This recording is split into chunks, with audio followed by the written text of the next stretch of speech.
Madam. ಹಾಂ. Inspector ಇಲ್ವಾ? ಇಲ್ಲ ಮೇಡಮ್, ರೌಂಡ್ಸಿಗೆ ಹೋಗಿದ್ದಾರೆ.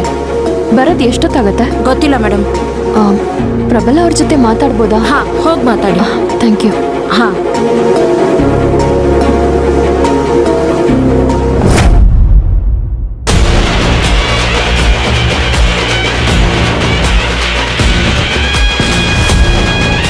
ನಿನ್ ಜೊತೆ ಸ್ವಲ್ಪ ಮಾತಾಡ್ಬೇಕಾಗಿತ್ತು.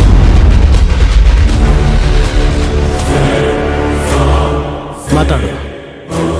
ರಾಮ್ ಸರ್ ಸಾಮಾನ್ಯ ಲಾಯರ್ ಆಗಿದ್ದ ನಿಮ್ಮನ್ನ ಒಳ್ಳೆ ವ್ಯಕ್ತಿ ಅಂತ ನಂಬಿ ಅವ್ರ ಮಗಳಿಗೆ ಮದ್ವೆ ಮಾಡಿಸ್ಕೊಟ್ರು.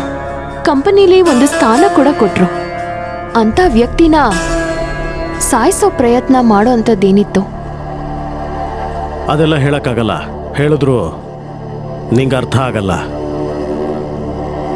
ಅಂಡ್ ಮೋರ್ ಓವರ್, ನನ್ನ ಪ್ರಕಾರ ನೀನು ಅವ್ರ ಫ್ಯಾಮಿಲಿ ಅವಳೇ ಅಲ್ಲ. ಹಾಗಿದ್ಮೇಲೆ ನಾನು ಯಾಕೆ ನಿನ್ನ ಹತ್ರ ಹೇಳಬೇಕು?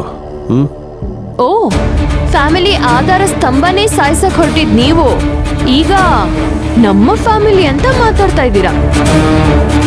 ಗುಡ್. ಈಗ ನೀವು ನನ್ನ ಹತ್ರ ಸತ್ಯ ಹೇಳಲಿಲ್ಲ ಅಂದ್ರೂ ಪರವಾಗಿಲ್ಲ.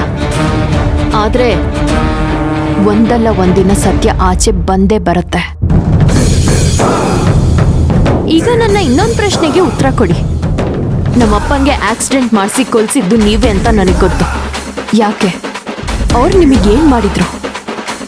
ನಾನು ಮಾಡಿಲ್ಲ ಅಂತ ಅವತ್ತೇ ಸ್ಟೇಷನಲ್ಲಿ ಹೇಳಿದ್ನಲ್ಲ. ಏನೋ ಕುಡಿದು ಕೋಪದಲ್ಲಿ ಹೇಳಿದೆ. ಅದನ್ನು ಸೀರಿಯಸ್ ಆಗಿ ತಗೊಂಡು ಮತ್ತೆ ಮತ್ತೆ ಪ್ರಶ್ನೆ ಕೇಳಕ್ಕೆ ಬಂದಿದೆಯಲ್ಲ, ನಿನಗೇನು ಹೇಳಬೇಕು? ನೀವೇ ಮಾಡಿದ್ದು ಅಂತ ನನಗೂ ಚೆನ್ನಾಗೇ ಗೊತ್ತು. ನಿಜ ಹೇಳಿ.